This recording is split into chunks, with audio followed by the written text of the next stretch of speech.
So, I've been on a bit of a hiatus recently for a bunch of reasons that I'll talk about in my next video.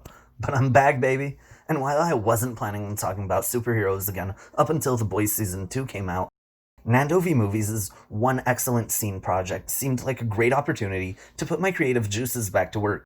His videos, as well as the videos of a bunch of other creators who worked on this project with him, are what inspired me to start my own YouTube channel. So I thought to myself, which X-Men scene meant the most to me? And after watching a few of the movies again, I think I narrowed it down to one truly, well, you know. So, despite thinking that Logan is the best superhero film of the 2010s, I was never a big X-Men fan. In fact, besides Logan, I find all of the X-Men films vary from bad to with the exception of one of them, of course.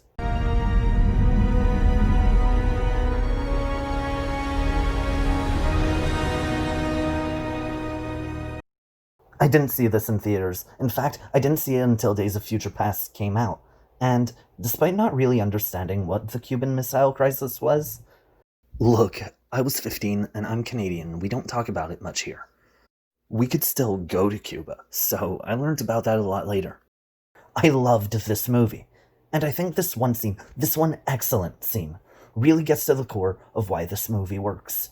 A scene that's shot beautifully, that has action like few other scenes in the series, and that simultaneously explains this decision.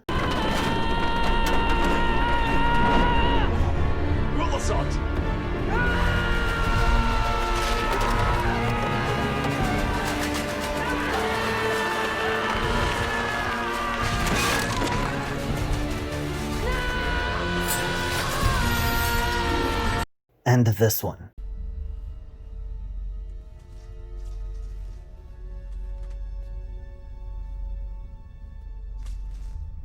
Sorry, Charles. Eric, please, be the better man. You haven't. But I don't trust you. Eric, there will be no turning back! Of course, I'm talking about the Magneto bar scene. Real quick, while editing this, I saw that Strats and the Goat Movie podcast had also made videos about that scene, so I recommend you check that out. First of all, like I said before, this scene is absolutely gorgeous. Most of the X-Men movies tend to look a bit like this.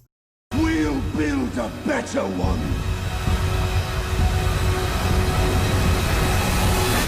And First Class is one of the few to stand out from that, but this scene's color palette, in particular, stands out even in First Class. The different shades of beige, orange, yellow, and brown make the scene feel like it takes place on its own, separate from almost everything else, and makes the scene feel a lot more personal, which it is. You feel how calm the world is at that moment for the three men in the bar when Eric walks in. It almost looks as though they're on vacation, and the bright yellow of the beer makes it look as though it's the most refreshing beverage in the world.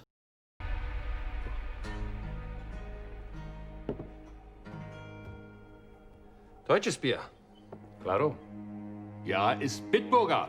Schmeckt gut, ne?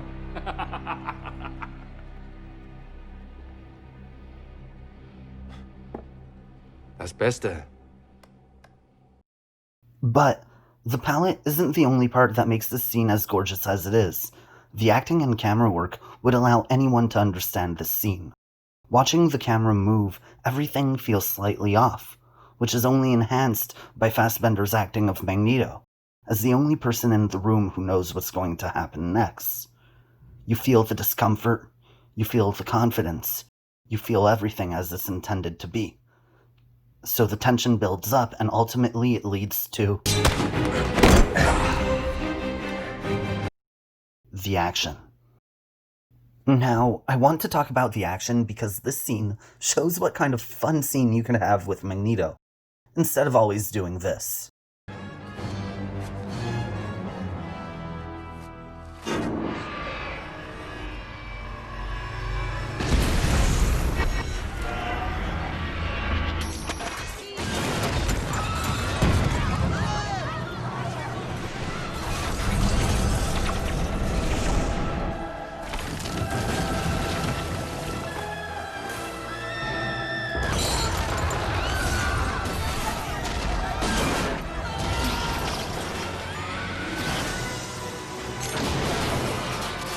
By focusing on the small-scale aspect of his powers, scenes like this make Magneto feel more like a direct threat to the specific individual.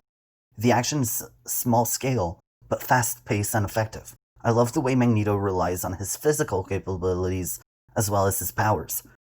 And the part where he throws the knife only to pull it back is what made me realize how much cooler this is than what we've been used to seeing from Magneto. Sure, it isn't as impressive power-wise, but it is far more engaging visually. Scenes like this make him feel almost like a spy? Now, this shouldn't be a surprise for anyone familiar with the director, of course, because he would continue his career to direct the spy film Xmen, which also has some very exciting and action-packed bar scenes. The smaller scale, yet quick and engaging action makes this easily my favorite Magneto action scene of all, but the line that goes with this scene is what makes it stand out, and makes it into what may just be the best scene in the series to me. Let's just say I'm Frankenstein's monster.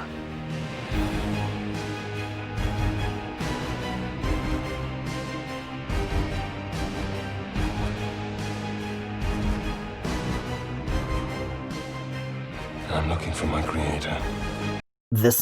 This explains Eric's decision to put on the helmet of the man who killed his mother, and his decision to kill everyone in that room except Shaw. While this line sounds badass, it also tells us a lot about Eric and how he sees himself. He recognizes that the world sees mutant kind as monsters, but more importantly, he recognizes that without Shaw, he would never have developed his powers to the extent he did. He recognizes that Magneto is the result of Shaw's work, admitting himself to be Shaw's monster. So in this scene, when he kills everyone in the room except the man who killed his mom, it's because somewhere he knows this man is the father of this new, metal-manipulating version of himself. And as a child, he can't find it in him to kill the man who made him. Eric, as he knew himself to be, was dead with his mom. Magneto took his place.